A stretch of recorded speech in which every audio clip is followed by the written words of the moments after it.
Hello, Life Vantage. This is Darren Jensen. We're coming to you live from our Indianapolis event, our biohacking event here.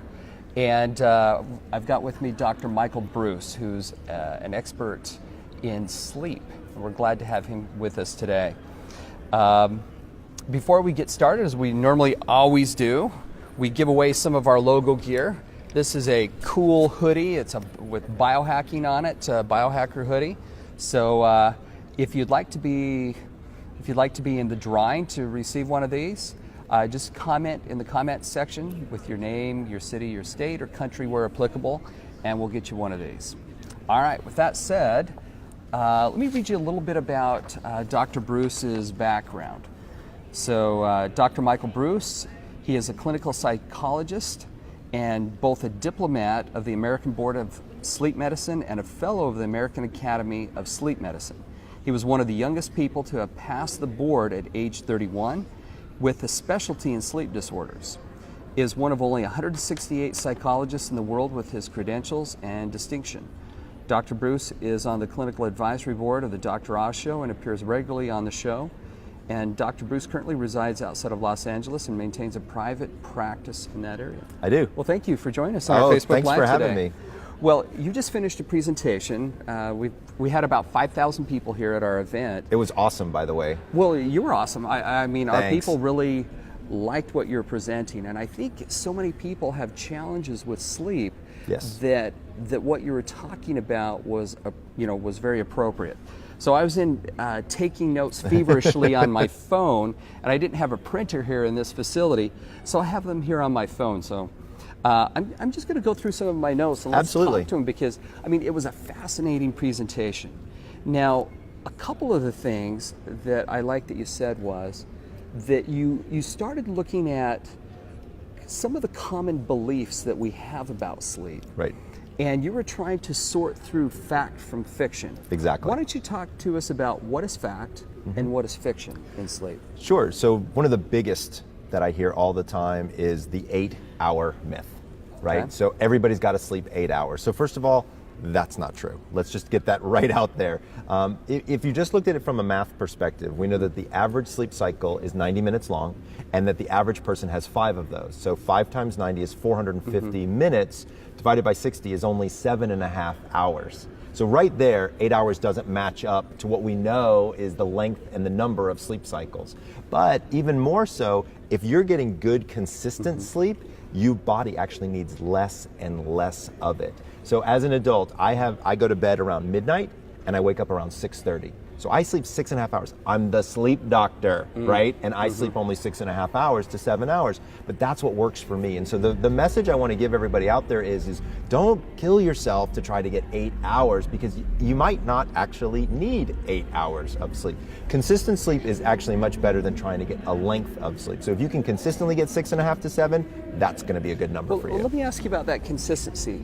Okay, so one of the trends that we're looking at, being a health company, is the rise of the health activated individual. Yes. It's people that really pay a lot of attention and biohack their own health.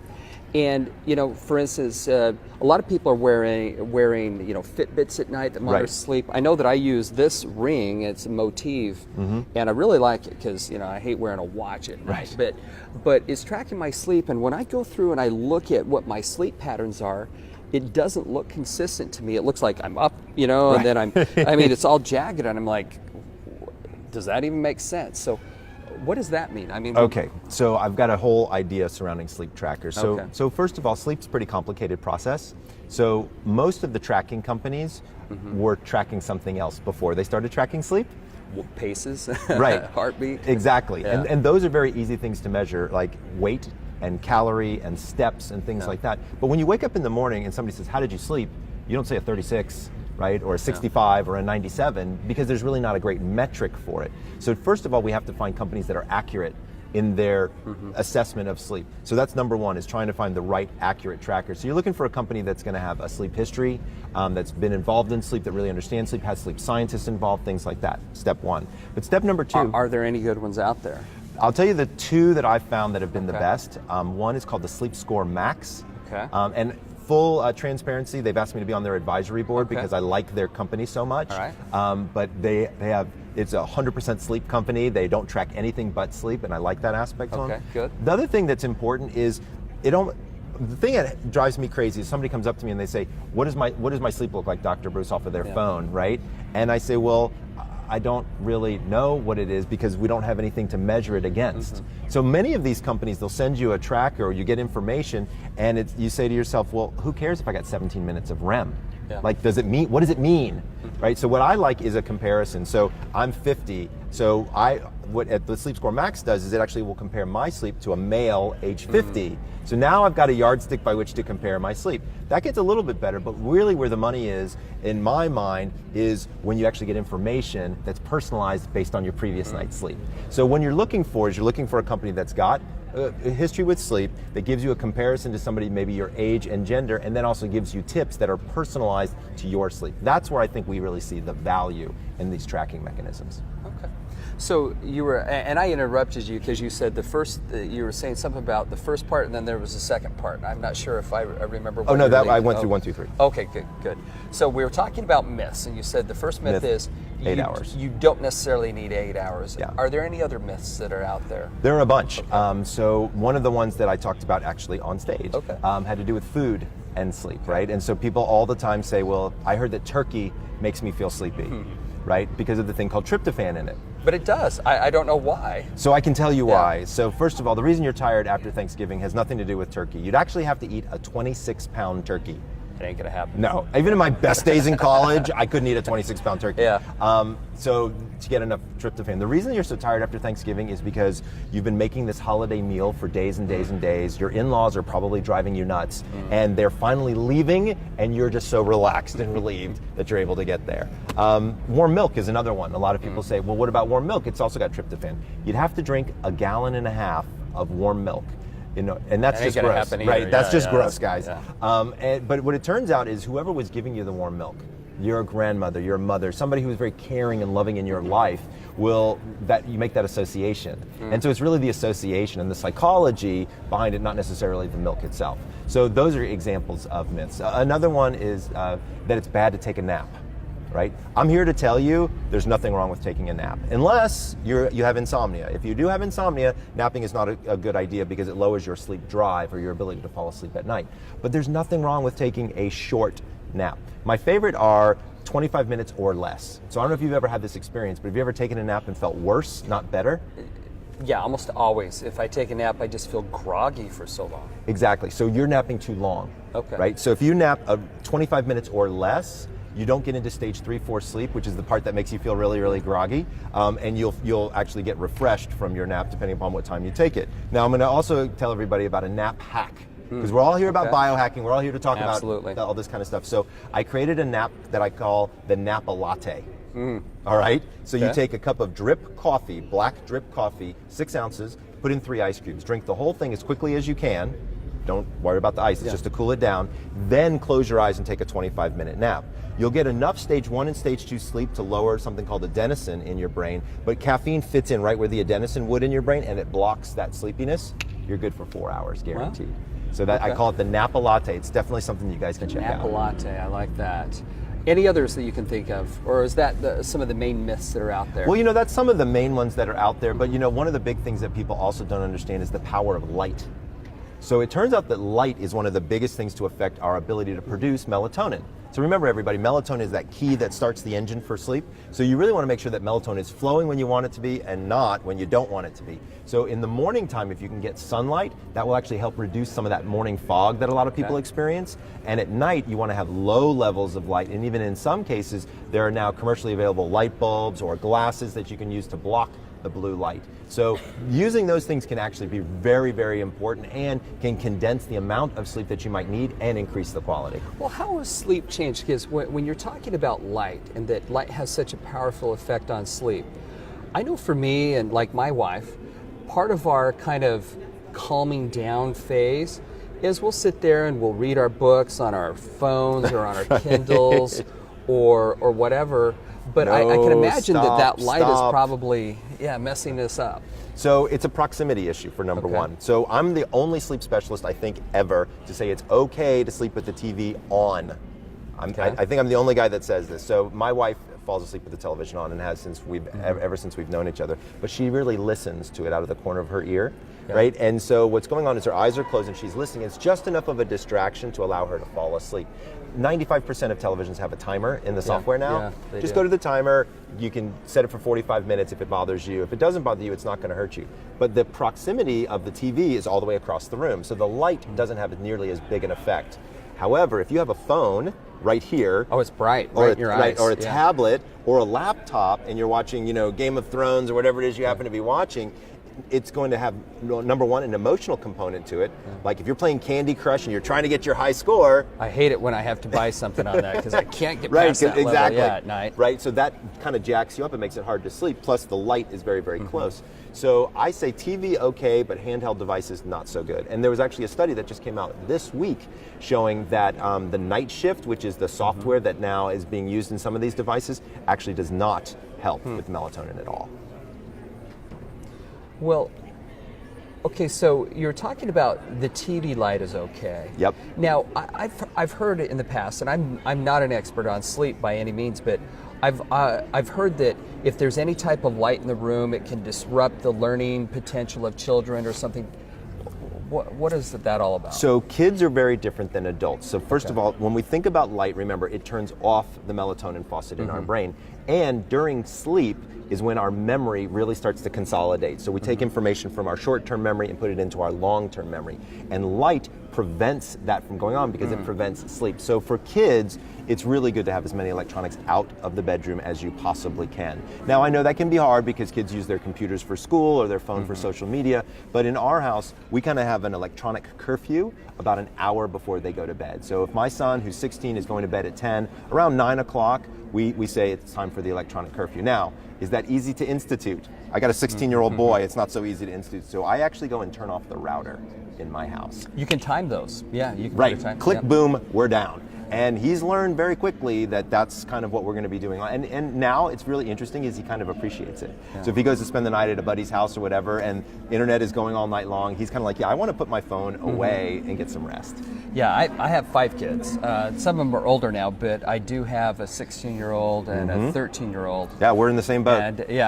And what we've done is that, similar to you, we noticed that they didn't get good enough sleep when they left their electronics in their room. Yep. So what we've done is we instituted the same curfew, but they bring their electronics down to our room and we plug them in and we keep them down there because if not, they're always tempted. You can Super turn the tempted. right off, Right. but they're still LTE. And Right, on their they'll phone. figure it out. Yeah, They'll figure it out. Absolutely. And so we just get rid of it, and now I think they appreciate it too. I think they do. I think they don't like the discipline at first, but also once they see, it's kind of nice to kind of remove yourself from all that social stimulus and all that information coming in, and you don't need it at night. I actually need a curfew put on me because you get into what do they call it, a scroll hold on Facebook, just going through it. Right. And yeah, I find that disrupts my sleep. Absolutely. Yeah. Now, you were saying that people don't require the same amount of sleep always. For me, it's always been, I think, similar to what you were saying with you. Typically 6.5 hours is good for me. But what about people who travel a lot? For instance, I normally live in Utah, so that's mountain, and we're in Indianapolis, which is eastern. And I really find that 2-hour shift is worse than when I go to Asia and it's a 12-hour shift. Right. Because that 2 hours is just, how do you get over jet lag? Okay, so I use 3 to 4 different components for jet lag, and it depends on, there's a couple of different factors. So one, it depends on the direction of travel. Okay. So it does. It does. Yeah, I'm curious to understand why, because for me, always going west was easy, east was terrible. Yeah, so the saying that I tell people is east is least and west is best. Okay. Right? So you already said it for me, Yeah. which is perfect. So here's what happens is when you're traveling, so let's make it simple. Let's say you're going from New York to LA, right? Traveling west. All you're asking your body to do is stay up later. Right, because of the time zone differences there. However, if you're going from Los Angeles to New York, you're asking your body to go to bed earlier. So if I told you go to bed at 7:30 tonight, it's probably not going to happen, No. right? So that's the difference, is the direction of travel has a big factor on you. Also, the number of time zones that you cross. It turns out that your body will naturally adjust one time zone per day. So if you're only going to be gone for 2 or 3 days, it almost doesn't make sense to try to adjust your schedule. But if you're going to be gone longer than that, and a trip to Asia would be an example of that, then I actually create jet lag schedules for people where I pick the timing of the flight, I pick when should they nap on the flight, and I pick when they should wake up, when they should get their light exposure. And I can reduce jet lag down to almost nothing, depending upon the number of time zones. I had a Saudi Arabian princess is one of my patients, and she would come from Saudi Arabia to Los Angeles, and she would have 7 or 8 days of jet lag because she was crossing 14 time zones, and we got it down to a half a day. Wow. Which is pretty That's cool. good. Yeah, so how do we really do it? We use light therapy and melatonin. So melatonin, for people who don't know it, is a hormone, and it's available, commercially available. You want to get between 0.5 and 1.5 milligrams. 95% of melatonin is sold in an overdosage format, 3, 5, or 10 milligrams. Way too much. Okay. 0.5 milligram to 1.5 milligrams taken 90 minutes before you want to go to bed. So in your situation, if you're traveling for 2 hours, right, depending upon what direction you're traveling in, you might take your melatonin an hour to an hour and a half before you want to go to bed in your new destination, and that will help peak your melatonin levels and bring your body that way. Then in the morning, use bright light to turn off the melatonin faucet, right? So we're turning it on at night and we're turning it off in the morning by using melatonin at night and light in the morning. And that's the basics behind it. We also have strategically placed caffeine for people, depending upon the number of time zones, as well as strategic napping. Okay, another big question I have, other than with the jet lag, I know that a lot of people run into hangovers. Yes. Okay, so I know that you spoke to us here a little while ago about hangovers. What are they caused by, and how do you overcome those? So when you talk about drinking, and drinking alcohol in particular, alcohol is a diuretic. So once you start going to the bathroom, you just keep going and going and going, and so you really become fairly dehydrated. So one technique I have people use is what I call a glass for a glass. So for every glass of alcohol, you have 1 glass of water, right? So number 1, it fills up your stomach. Number 2, it keeps you from being dehydrated. Second thing to remember is that the average human body, it takes them approximately 1 hour to digest 1 alcoholic beverage. Okay. So if you have a couple of glasses of wine or beer with dinner, you want to give, let's say you stop at 8, then you want to give yourself 2 hours and not have lights out until 10. Otherwise, it's going to affect your sleep. We now know that there's a really big difference between going to sleep and passing out, right? And so passing out involves alcohol too close to bedtime. Alcohol may make you feel sleepy, but believe it or not, it keeps you out of the deeper stages of sleep, stages 3 and 4, which is that physical restorative sleep, and that's part of the reason that you feel so bad. The other part is dehydration. So by doing the glass for a glass and then doing the timing, you can avoid a hangover almost completely. A couple of other really interesting tricks: coconut water. There's been 2 studies to show that that's been very helpful, and also taking magnesium and vitamin B the next day to replace is also a really good idea, and it helps with hangovers as well. All right. Well, this is a biohacking conference, and how can I biohack my sleep? I mean, you went through a number of tips. How do I biohack my sleep? So the easiest way to do that is, number 1, start with your wake-up time. Okay. Most consistent thing in your sleep schedule is your wake-up time. If you wake up at 6:30 during the week, I want you up at 6:30 on Saturday and 6:30 on Sunday. That's tough. I know, it's not fun. I know. I'll give you 25 to 30 minutes leeway, so if you want to sleep till 7, that's fine. But as soon as you sleep more than about a half an hour longer than your normal wake-up time, your whole circadian rhythm wants to shift. So you might have experienced this before, where you stay up late on Friday, sleep in on Saturday. Stay up late on Saturday, sleep in on Sunday. What does your body want to do Sunday night? Stay up late, and Monday morning really stinks. So by keeping it consistent, that's number 1. What it does is, when you get that light in the morning and it reduces the melatonin in the morning, it tells your brain exactly when melatonin is supposed to come on board, and will actually shrink the amount of time that you need to sleep. So you get higher quality in less time, the more consistent your bedtime is, which is a huge hack right there. So how did you overcome that with teenagers? Because we have kids the same age as, because mine want to sleep in. I mean, my daughter, who's 16, I swear it's like noon before she rolls out of bed on Saturday. So here's the caveat, is teenagers. Okay. Leave them alone and let them sleep. My son will sleep until 12, 1 o'clock in the afternoon on Saturdays and on Sundays. He's really trying to catch up on his sleep. Now, he goes to bed around 10 o'clock at night. He gets up around 6:30, so he's getting about 8.5 hours, but he's 16 years old. He plays sports. He plays, you know, he's got lots of activity, so his day is really jam-packed. And on Saturday mornings, look, It's not worth the struggle, number one, and number two, they can actually catch up on sleep. As adults, once you hit about age 22, 25, you're really not going to be catching up on a whole lot of sleep, and your circadian rhythm will lock at that point in time. Remember, teenagers are naturally wanting to stay up late and sleep late. Okay, so teenagers, let them sleep. let them go. Adults, no. Get Adults, up on no. time. Exactly. All right. Darn it. I wish I was a little, no. Okay, so any other biohacks? Absolutely. So again, strategic napping can be done at certain times during the day to give yourself a little bit more oomph. Especially my Napa latte. I think I talked about that before. And so that's a technique where you actually use caffeine and napping at the same time to be able to, so you drink coffee right before your nap, take a 25-minute nap, boom, you're good for 4 hours. Again, not to be used every day and not to be used for people with insomnia. And then I think the other thing, again, when we were talking about is using our bedroom in order to allow us to sleep better. So some light is okay, but you want to be careful. Light from a television is fine. Light from the devices, not so good because it's so close. You want to make sure you've got the right mattress, right? So one of the things that a lot of people don't think about is, what is the equipment that I'm using for sleep? I believe that sleep is a performance activity, right? And so I'm a runner. If I go for a run in flip-flops and cutoffs with a torn t-shirt and a boombox on my arm, my time's not going to be too good, right? I'll make it from the start to the finish, but it's probably not going to work out so well. But if I've got my Asics on and my dry fit wear, I'm moving quicker. I'm actually more productive in my running. The same holds true with sleep, is if you've got the right bed, pillows, sheets, environment, you will actually sleep better. So let's talk about that equipment. Sure. All right, so there are thousands of different types of mattresses. Yes, that are available, there are. and thousands of different types of pillows. And I know that most people go in, maybe sit down on a bed and say, okay, this is it. Are there different, are there different bed types that are better for different types of people? I mean, some people like firm, some people like soft. There are. So what should I look for? So first of all, it's massively confusing, right? You walk into a retail store, there's 30 rectangles sitting there, they all look exactly the same, and you're relying on the salesperson to tell you what's inside and hope that you can make some sort of association. So number one, it's not a great process to begin with. There is data to show that a little bit firmer surface is better for people with low back pain.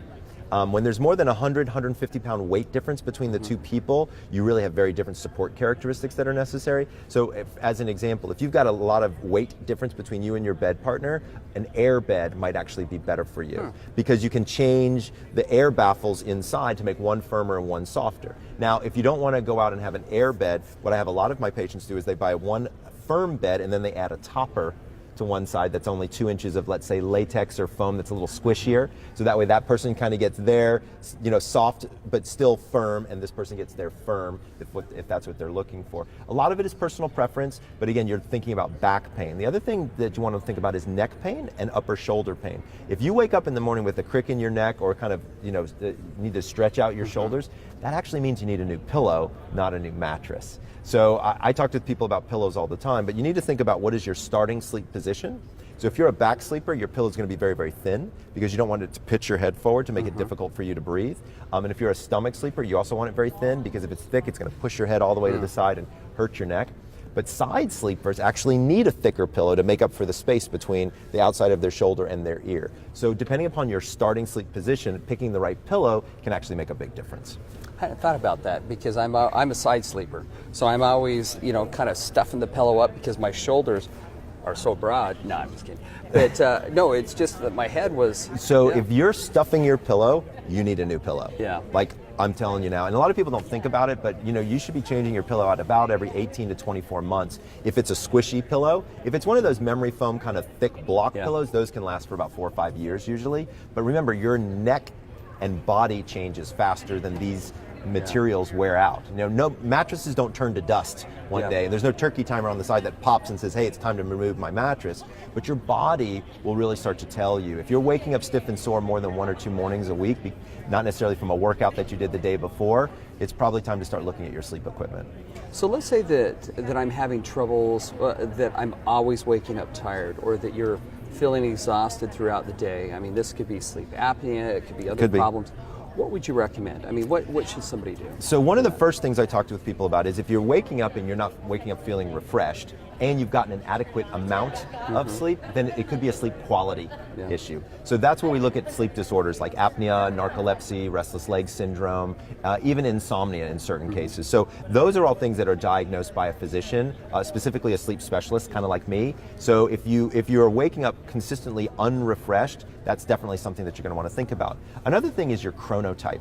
So it turns out that there are these things genetically predetermined in us called chronotypes. So you might not have heard the word before, but people have understood the concept for years. I'm talking about early birds versus night owls. So sometimes when somebody's a night owl, like you said you are, right, you have a tendency to go to bed late and you still wake up fairly early. But I've got a lot of people who go to bed late and want to wake up late, and that's why they feel exhausted in the morning. So going to sleep in line with your chronotype can turn out to be really important. If people want to learn what their chronotype is, they can take my quiz, which we had everybody here take the quiz. And we'll put that into the kind of the questions section on this. We'll get that posted up so that you can click on it and take the quiz. Yeah, absolutely. Because I didn't know what my chronotype was. It said bear, but we were talking about, you know, because I go to bed late, but I get up early. Right, you're a late bear. A late bear. Right, so the chronotypes are lion, which are my early people. They're waking up at 5:30 in the morning. I don't like that type of people. I was saying on stage, like, the only thing I hate worse than mornings are morning people. Yeah, they're always just the too ones damn saying, chipper. yeah, they're like, yeah, let's have that meeting at 6 a.m. Are you kidding me? Right, no thank you. Yeah. Those are my lions. My bears, which is what you are, is the majority of the population. 50% of people, they like to get up around 6:30, 7 o'clock. They like to go to bed around 10:30, 11 o'clock. So you're kind of in there somewhere. Then there are the wolves, that's the late night people like me. I never go to bed before midnight. Sometimes it's 1 o'clock in the morning. And I like to sleep a little bit later in the mornings. And then there are my dolphins, and unfortunately they're my problem children.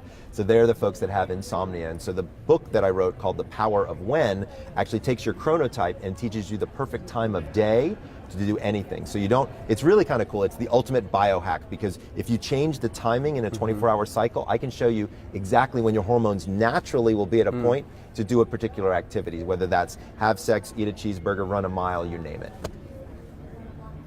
I'll have to read that. I got one for you, don't worry. Good. So let's, I guess for a final question, let's say somebody walks up to you and you only have, 20, 30 seconds to talk to them. How do they get and a they better night's say, sleep? look, Dr. Breus, can you give me just a couple of the main things that I can do to improve my sleep quality, my sleep life? Absolutely. I'm going to give everybody a 5-step process that everybody can do starting tonight. So step number 1 is stick to one wake-up time. We've talked about it a little bit, but remember, that keeps your circadian rhythm consistent.